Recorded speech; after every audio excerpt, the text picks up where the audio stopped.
get started here. Welcome to Sunday Stamping. My name is Jenna Moore and I'm an independent Stampin' Up demonstrator in London, Ontario. And every Sunday at 7:30 Eastern Standard Time, I go live on my Facebook page and I share with you new projects that I'm working on in my craft room, or techniques that I'm working on, which is what we're gonna look at tonight. Hi Janine, thanks for letting me know that you're watching live. That how, I don't know, every week I go to do this video live, there's always a different issue. I'm not tech savvy in the slightest, so you commenting really helps me. Thanks a lot. So this Sunday we are going to look at a technique which hopefully all works well, because while it is actually an old technique, so one that's been around for a while, it is one that is new to me and that I've been meaning to try. And so I've tried out a few cards with this technique, sort of using it in a different way. And tonight I'm going to show you one of those cards using one of our Sale-A-Bration products in our January and February brochure. So let me get flipped around. Hopefully if you are in the area, you were able to do something nice outside this weekend. I don't know. We were planning on going skiing, but that didn't work out. But you know what? It was too cold for me. I don't know. Too cold to go skiing. And I think we're supposed to get the potential of a big dumping of snow depending on where you are in southwestern Ontario. So let me know if you were able to enjoy the weather. If you stayed inside, that's okay too. That's pretty much what I did today, is stayed inside in my craft room. So hopefully you were able to enjoy your weekend regardless whether you were inside or outside. So let's flip the camera around. So as I said before, this is Sale-A-Bration. This is our first Sale-A-Bration of the year. It goes until February 28th. And in this brochure are exclusive products that you can earn for free with every $60 or $120 increment orders.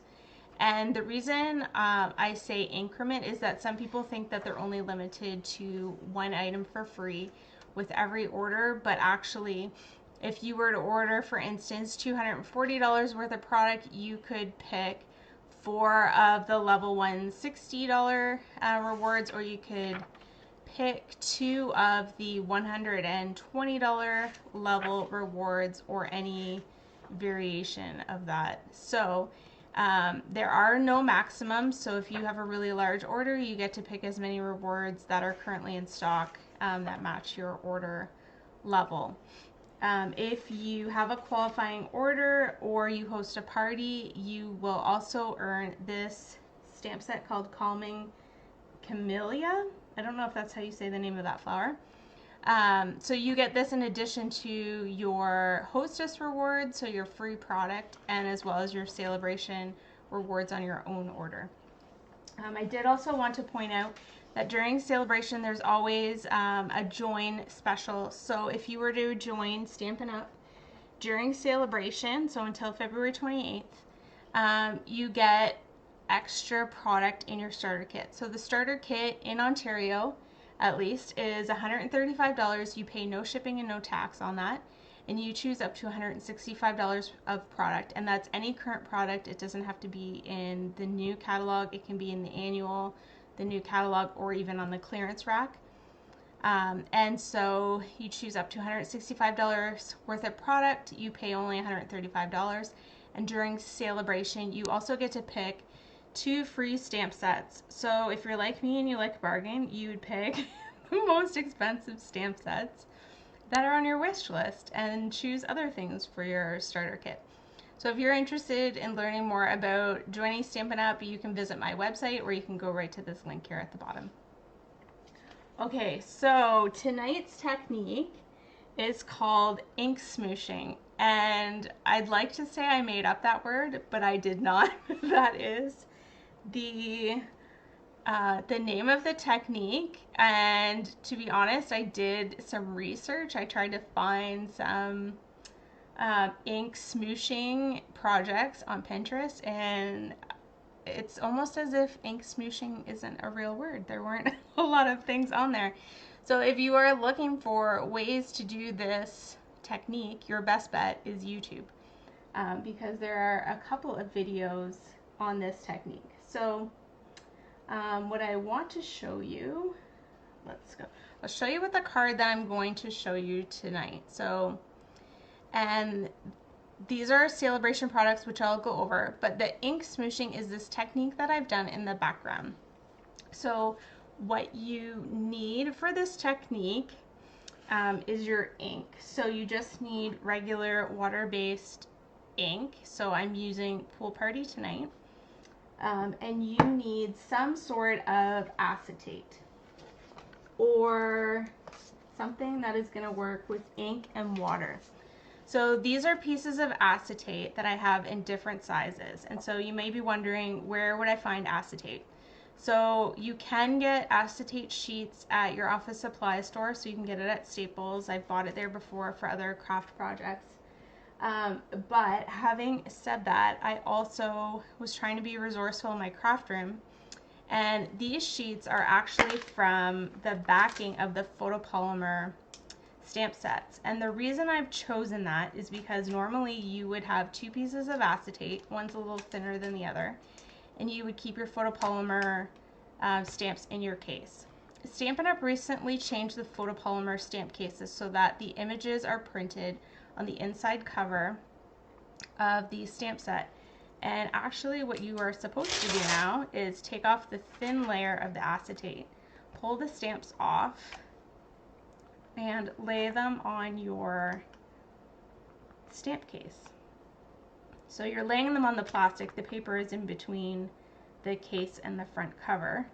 And so you would go ahead and work at getting all of these stamps on your stamp case. And then if I can get all these off, I should have picked a stamp set that didn't have as many stamps. This is actually one of the Sale-A-Bration stamp sets that you can get with, I believe it's a $120 order.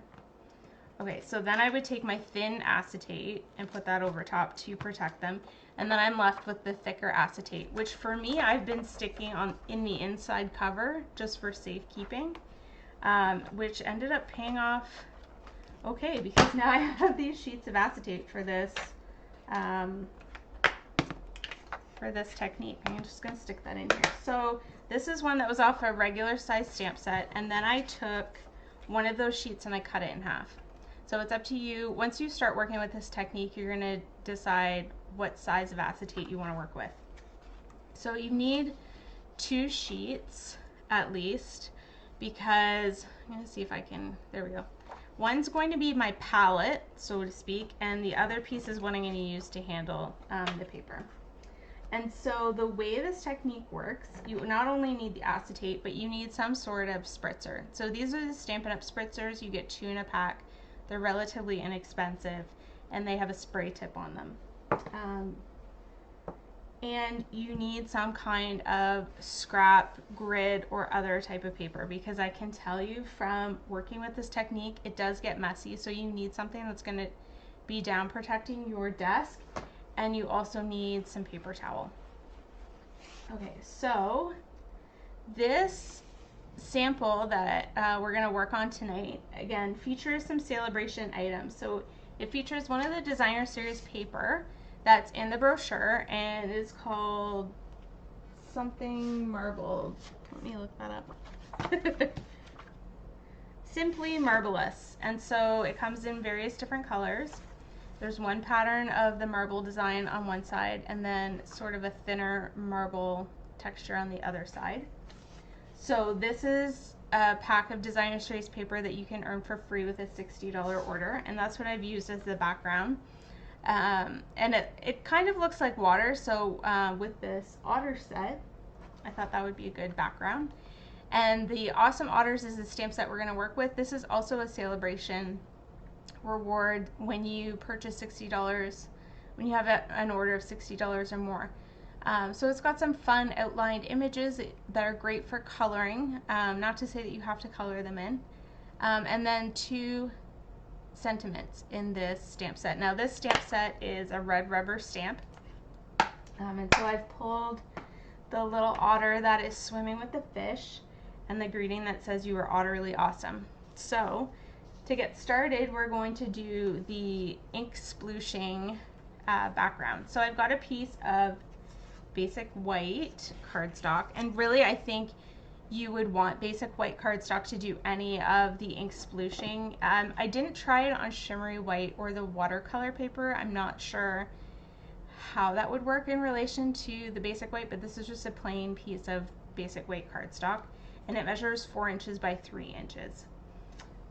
And then what I'm going to do is I'm going to take my ink pad and I'm going to open it up, and I'm just going to tap the edge of the ink pad on my big piece of acetate. Now this is Pool Party, so it's kind of hard to see in the camera. Close that up, and then I'm taking my spritzer and I'm going to get that wet. And you want the ink to sort of start to pool. And then you're going to take another piece of acetate. Again, it depends on what size you decide you want to work with. You're going to sploosh that in there, pick it up. So I've got the ink on my top piece of acetate, and you're now going to lay that down on the paper, and you're going to smoosh it around, and then lift, go back for some more, and you can move the acetate around, and you get this really fun pattern, which is never going to be the same on 2 cards. And you just pick up the ink, move it around, and actually you do get quite a bit of movement with the ink. So if you wanted to sort of spread it around, you could do that. And if you need more ink, you just add some.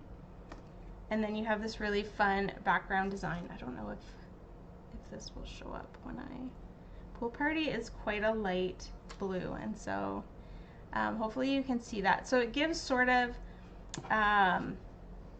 a water background. Now if I wanted it to be darker, as with most things, I feel like when you leave it and let it dry, it turns out better than you think it does, which is always my problem. But if you decided you wanted more, you would go back with the acetate and add some darker color. So you can see that that sploosh was a little darker. And then the reason for the paper towel is you want to be able to wipe off your acetate, especially if you're going to use multiple colors, which I'll show you some samples where I used more than one ink color.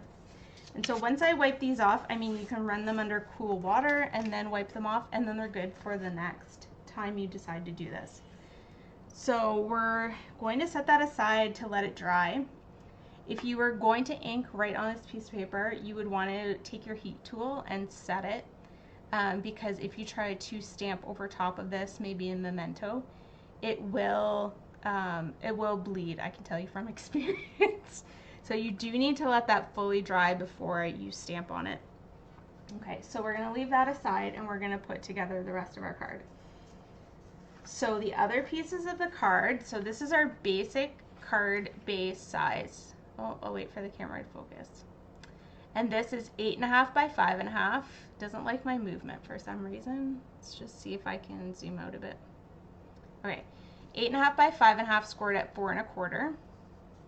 And then we have the piece of designer series paper, which is 5 inches by 3 3/4. And then we have our piece of basic white. Then we have just a scrap. I didn't measure this piece. This is for the otter.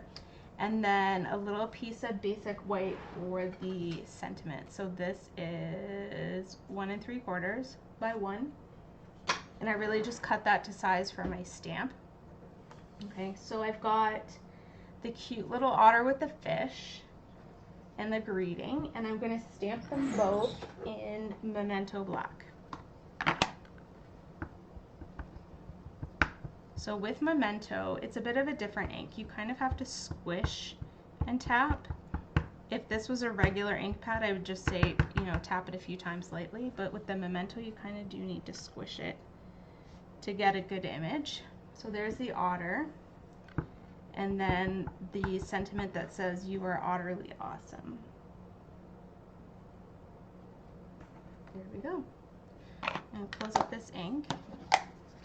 And then I used 2 different coloring methods to color the otter. So this one in my sample are the Watercolor Pencils, And if you've seen them, they're in the annual catalog. I keep mine just in a stamp case. But there are 2 collections of watercolor pencils. I have both of them in this one case. And so you would color with the pencils and then use a blender pen, which looks like this. The blender pen is dual tipped. It has some liquid in the pen.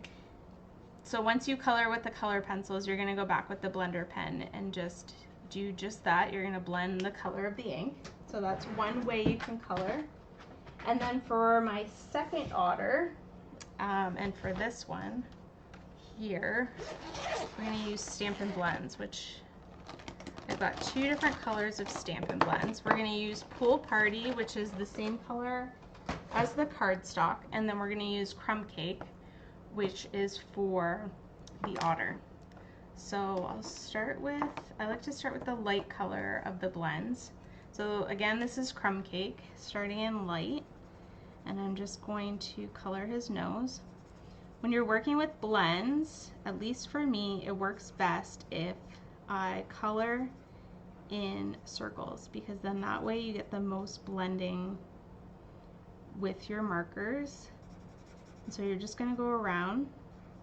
And the reason I like to start with the light color of the blends is because you can always add color, but you cannot take away. So if you find it's too light, you can always go back and do another layer of color. I'm going to go back with Pool Party. I'm going to color the fish. I'm just looking at the comments here. Oh, Janine, you love techniques. That's great. I'm glad. I'm glad. Sometimes, most of the time for me, techniques are hit and miss, and they take me a while to get the hang of. So this, I would say, is something you definitely want to practice on. And like I said, no 2 pieces are going to be the same, because you really do get a unique effect with this technique. So I'm going back with the Crumb Cake in the dark, and I'm going to do the outside of the otter. Hi Nancy, thanks for joining live. Hi Brenda, thanks for joining. Hope you all had a good weekend. Okay, so, and again with the dark, you can still add color. So even if you think it's dark, you can still go back with the darker marker and do some shading, which I'll show you in a second. And try not to color the otter's eyes. And then we'll just finish them up here. And then you could go back. I like to go where the stamped marks are, just because I think that's where natural shading would be. And you can add more to that. And then if you find the lines are a little bit harsh, I'm going the wrong way. If you find they're a little harsh, you can go back in with the lighter blend. So you can always add color, but you cannot take away. Well, we have a color lifter, but you can't fully take away the ink color. Okay, so there we go with our colored otter. Now this otter set does not have coordinating dies, so you do need to fussy cut the otter. My recommendation would be to use our paper snips. They're very sharp scissors, and they do well for cutting designs out like this. For the sake of time, I've already cut an otter out so that you don't have to watch me painfully cut out that otter. So he's ready to go. He's also colored in the Stampin' Blends. And then I think this is mostly dry. I'm actually just going to take my heat gun and just sort of dry that off. Okay. Here we go. So all that's left to do now is assemble. We're going to take our card base and fold it on the score line, and then I'm going to use my bone folder and score that line. I'm going to take the Designer Series paper, and it really, for this paper, it all depends on what side you're going to use is what side you prefer. To me, this one looks more like water, so that's the side I'm going to use.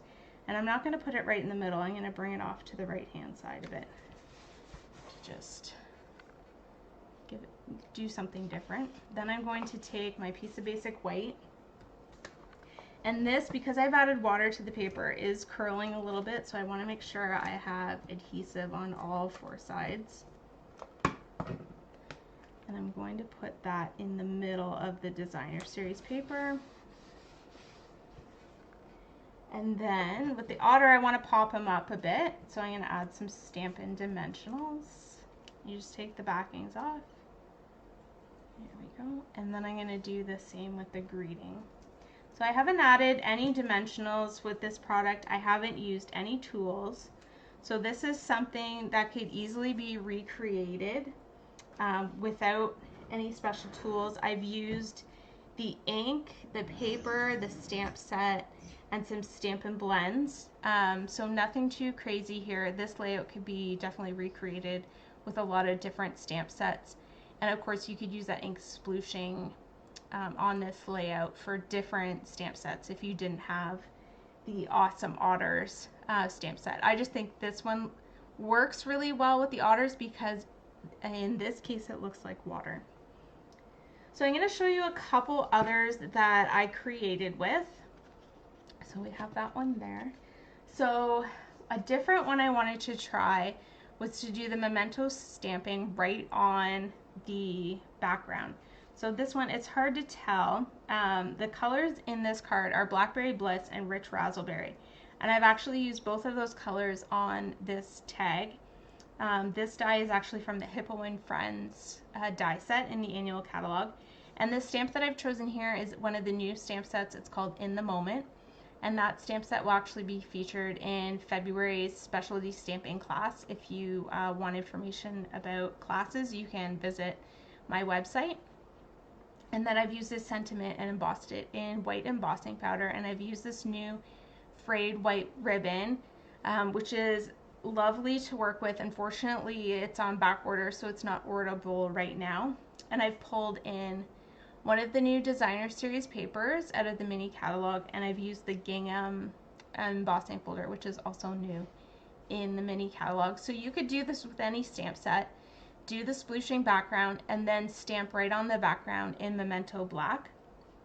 Then I did this one, so something a little different.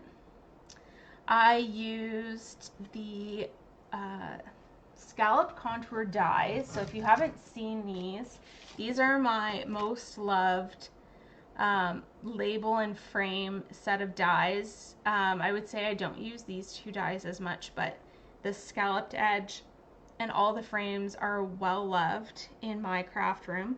And so I've used the largest frame to cut out in basic white this frame. And then I used two different pinks. I've used polished pink, which is the color of the cardstock, and Flirty Flamingo. And I did that same technique that I did with the otters. I just layered two different colors. So I started with Flirty Flamingo. I wiped off my acetate, and then I grabbed my polished pink ink and I did the very same thing, and I just really filled in the blanks where there were still white spots left. Then I've pulled the Brilliant Wings dies. These are from the annual catalog, and I've cut them out in basic white. These are the detailed butterfly dies. And then I did remember to use my adhesive sheets on the butterflies. These are definitely a die set that you want to use those adhesive sheets to create the sticker background or the sticker backing on it, so that you just have to glue them down. So I did that one. And then this last one is sort of a labor of love. This one took me a while to try to figure out.